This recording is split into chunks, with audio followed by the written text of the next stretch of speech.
Sobat Airspace Review, kita jumpa lagi dalam bahasan topik yang tengah hangat. Kali ini perihal plus minus Eurofighter Typhoon X Austria.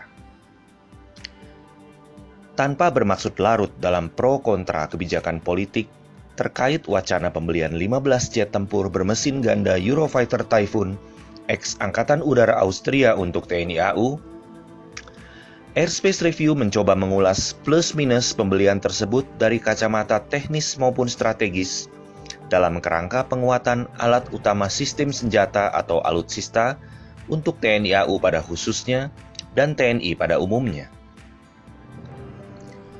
Tahun 2003, Angkatan Udara Austria mulanya memesan 18 unit jet tempur Typhoon dari konsorsium Eurofighter, yang saat ini sahamnya dimiliki oleh Airbus, Jerman dan Spanyol, BAE Systems dari Inggris, dan Leonardo dari Italia. Kontroversi sebenarnya sudah timbul sejak awal, karena harga Typhoon tersebut dianggap terlalu mahal, dan bahkan tahun 2006 pesanan itu sempat akan dibatalkan. Saat itu sejumlah pesawat sudah masuk proses produksi. Namun, kisruh berlanjut, yang berujung pada pemotongan angka pesanan menjadi 15 unit saja, di mana semuanya adalah varian kursi tunggal atau single seater. 3 unit sisanya, yang kabarnya merupakan varian kursi ganda atau tandem atau dual seater, batal diakuisisi Austria. Pembelian Typhoon Austria itu berkembang menjadi masalah hukum, karena adanya tuduhan korupsi dalam proses pembeliannya. Masalah yang sangat sensitif di Austria tersebut masih belum terselesaikan, bahkan hingga keluar pernyataan pengurangan anggaran militer Austria tahun 2014.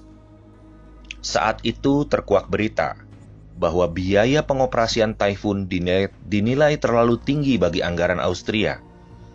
Sementara kemampuan canggih jet tempur tersebut sebenarnya tidak terlalu dibutuhkan oleh negeri yang luas wilayahnya masih lebih kecil dari 2/3 luas Pulau Jawa. Tahun 2017 keluar rekomendasi resmi bahwa seluruh armada Typhoon Angkatan Udara Austria akan dipensiunkan sekitar tahun 2020 dan diganti dengan pesawat tempur yang lebih murah, baik harga beli maupun biaya pengoperasiannya.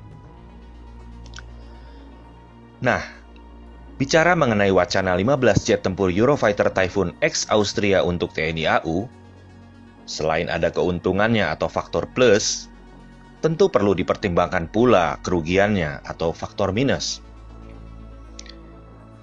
Keuntungan yang jelas dan sudah diketahui umum adalah bahwa usia pakai Typhoon X Angkatan Udara Austria itu masih relatif panjang. Pengetatan anggaran militer Austria menyebabkan Typhoon Angkatan Udara Austria ini termasuk yang paling jarang diterbangkan di antara negara-negara pemakai Typhoon lainnya. Kondisi airframe Typhoon Austria pun dikabarkan masih sangat baik, karena jet tempur itu hanya difungsikan untuk misi patroli udara di ketinggian menengah hingga tinggi, sehingga stres rangka pesawat akibat terbang rendah dalam latihan misi penyerangan darat bisa dikatakan sangat minim. Dan karena merupakan pesawat bekas pakai, harganya pun seharusnya bisa dinegosiasikan atau ditekan semurah mungkin, meskipun usia pakai atau sisa jam terbangnya masih tinggi. Dari sejumlah sumber yang tidak bersedia disebutkan namanya, Airspace Review beroleh penjelasan bahwa faktor minus yang menjadi perhatian serius justru bukan soal harga maupun biaya pengoperasiannya yang dikabarkan tinggi. Sebab jika bicara biaya yang harus dianggarkan per jam terbang atau biasa disebut CPFH, cost per flying hour, maka jet tempur Sukhoi Su-27 dan Su-30 Flanker yang dimiliki TNI AU pun sebenarnya CPFH-nya tinggi. Faktor minus utama justru adalah ketiadaan varian tandem atau dual seater. Seperti dikemukakan sebelumnya, seluruh armada Typhoon Austria adalah varian kursi tunggal atau single seater. Akibat ketiadaan varian kursi ganda atau tandem ini, konversi dan pelatihan pilot-pilot Austria selama ini dilakukan di Jerman. Nah, jika TNI AU jadi mengadopsi 15 unit Eurofighter Typhoon XAU Austria, boleh dikatakan konversi dan pelatihan pilot-pilot kita yang akan mengawaki Typhoon akan sangat tergantung pada varian dual seater yang dimiliki negara lain. Mungkin salah satu konsorsium Eurofighter.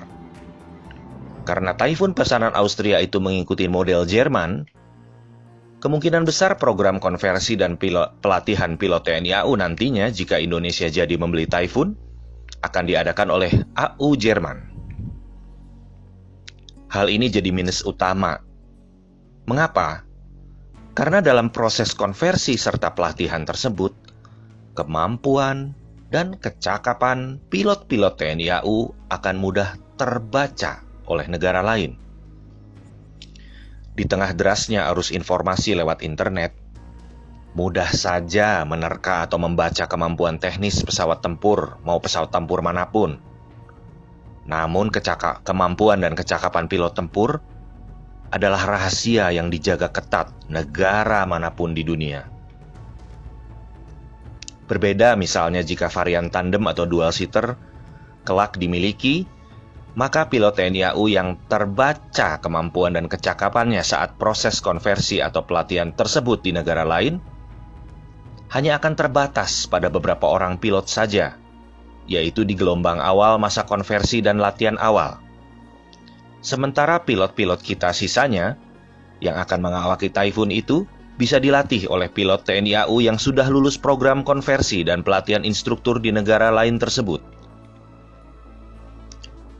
Faktor minus yang lain adalah kemampuan tempur termasuk avionik Typhoon Austria yang harus diperjelas. Eurofighter Typhoon diproduksi dalam 3 gelombang produksi atau disebut dengan tranche, yang berbeda kemampuan tempur serta avioniknya. Produksi Eurofighter Typhoon terbagi menjadi Tranche 1, terdiri dari Blok 2 dan Blok 5, Tranche 2, Blok 8, Blok 10, Blok 15 dan 20, serta Tranche 3. Nah, bagaimana Typhoon Angkatan Udara Austria? Typhoon Angkatan Udara Austria sendiri adalah varian Tranche 1 Blok 5. Alias generasi awal. Meskipun Eurofighter pada tahun 2013 mengumumkan bahwa pihaknya sudah menyelesaikan peningkatan kemampuan atau upgrade Typhoon Austria ini, perlu diperhatikan kalimat dalam rilis persnya yang berbunyi di bagian akhir, "Now have the latest capability standard for Tranche 1 aircraft." Kalimat itu berarti upgrade tersebut sudah maksimal untuk Tranche 1. Yang perlu ditanyakan ke pembuatnya adalah apakah kemampuan Typhoon X Austria tersebut dapat ditingkatkan setara dengan Tranche 3, yaitu teknologi yang dibenamkan pada Eurofighter produksi terkini. Minus berikutnya yang cukup sering terlewatkan adalah fakta bahwa perlengkapan avionik di Typhoon Austria tidaklah selengkap Typhoon negara pembeli lainnya selain Jerman. Sekali lagi, karena pesanan Austria mengikuti model yang sama dengan model Jerman, maka Typhoon Austria pun tidak dilengkapi perangkat penjejak pasif berupa IRST atau Infrared Search and Tracking System khas Typhoon yang disebut PIRATE, PIRATE, Passive Infrared Airborne Track Equipment. Karena alasan biaya, saat Typhoon dalam proses pengembangan, Jerman memutuskan absen dalam program pengembangan PIRATE tersebut. Itu sebabnya Angkatan Udara Jerman pun Typhoon-nya tidak dilengkapi perangkat pengendus canggih tersebut. Padahal PIRATE adalah salah satu keunggulan Typhoon. Ilustrasinya begini. Typhoon dapat menjejak pesawat lawan dari jarak jauh tanpa harus menghidupkan radarnya, di mana menghidupkan radar selalu berpotensi diketahui lawan, berkat perangkat radar warning receiver pada pesawat tempur. Barulah saat target terkunci oleh PIRATE, Radar Typhoon bisa dihidupkan secara tiba-tiba, kemudian memandu rudal udara ke udara menuju targetnya. Perangkat IRST yang serupa dengan Pirate ini juga dimiliki jet tempur lain seperti Rafale, F-35 Lightning II, MiG-29 Fulcrum, dan Sukhoi Su-27, Su-30, dan Su-35 Flanker.